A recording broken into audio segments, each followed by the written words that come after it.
Ladies and gentlemen, Mortal Kombat 1 is here. NetherRealm smashing it out of the gate. Welcome to the review. I am Kyle. Let's get into it. So, the game itself makes great improvements and great additions, including breakers, fatal blows. The speed of the game is amazing. The meter system is vastly improved. Cameo fighters and fatalities, right? Those are the main points we're probably going to be going over. So, let's do it, right? So MK1 has a stellar 10 out of 10 roster of 24 characters, including the staples of most Mortal Kombat games, like Scorpion, Sub-Zero, Liu Kang, Raiden, Kung Lao, Katana, Mileena's in there, as well as some 3D era fan favorites like Havoc, Li Mei, Natara, Ashra's in there, Reiko's in there.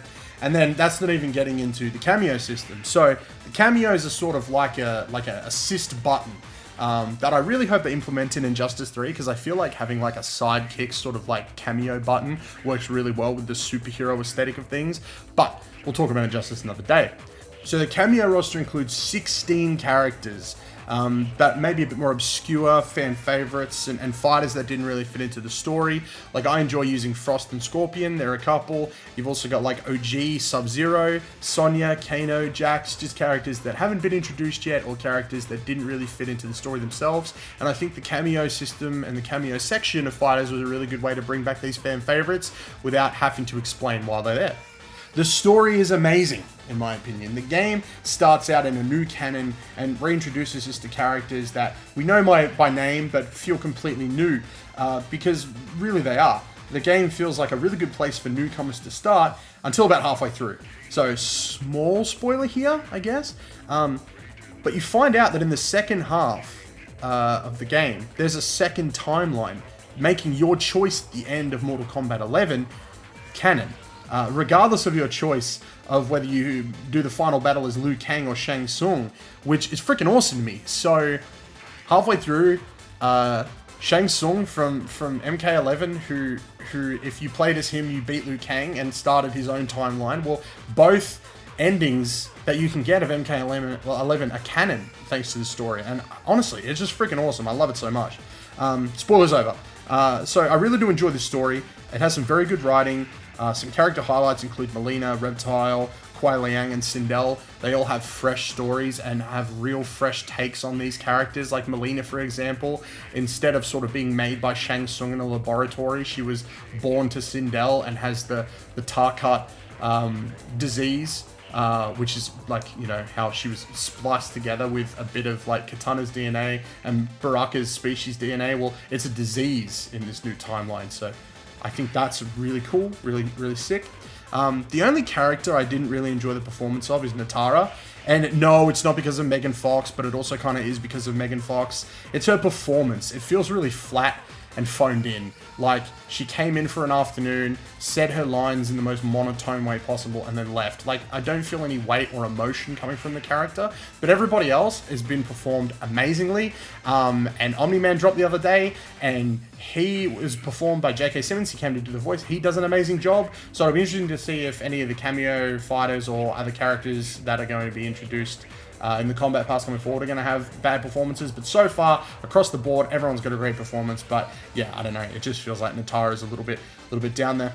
So once you've done story, you've obviously got multiplayer, which is amazing. I'm not very good at it, but I do enjoy playing it. The combat just feels so good. Combos. I love going in and getting my ass absolutely handed to me in multiplayer. It doesn't hurt so much when I get to see these awesome combos being pulled off by people. Like, people are really good at this game, and it just sort of like pushes me further to want to be just as good as them. So hopefully I'll get there one day. But right now, I'm trash, but I still enjoy multiplayer. I think it's a lot of fun. Barely any dropouts. It's been really good. I haven't had any issues, no lag. All the inputs just feel really good as they're going in. Like, there's no lag. It's great. It's really good. So Invasions is a brand new mode. It's like Mortal Kombat and Mario Party had a baby. It's a lot of fun and replaces the crypt. So the basic idea is you move around a game board and complete different fights and challenges in order to reach the boss fight at the end of each world. Leading to an ultimate fight at the end of Invasions against the season's big bad from another timeline. So the big bad for the first season from another timeline is Scorpion. To prepare for this, you'll need to level up, and you do so by completing the mentioned fights and challenges along the way. Completing them earns you invasion XP for your invasion level. As you level up, you will receive stat points that you can then place into stats such as health, defense, special attack, just to name a few.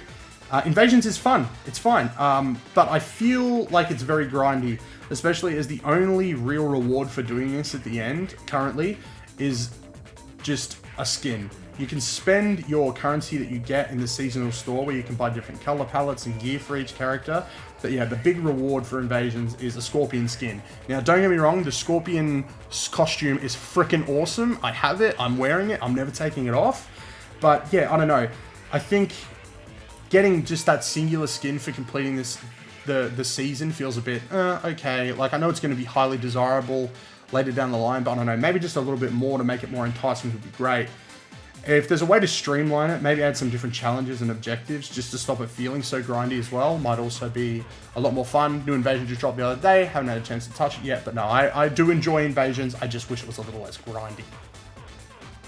So customization is very different from Mortal Kombat 11, which allowed you to customize so much and everything, and, you know, change palettes, looks, everything. It was crazy.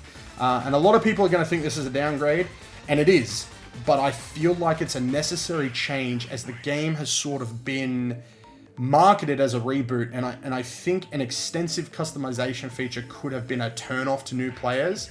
They've really gone back to basics, with the only thing really allowing you to change is one weapon or one customization part of the makeup of the character. So, like, for example, like Tanya, you swap her weapon, and the ninjas you swap their masks, but like Sindel you swap a tiara, and Liu Kang you swap his gauntlets.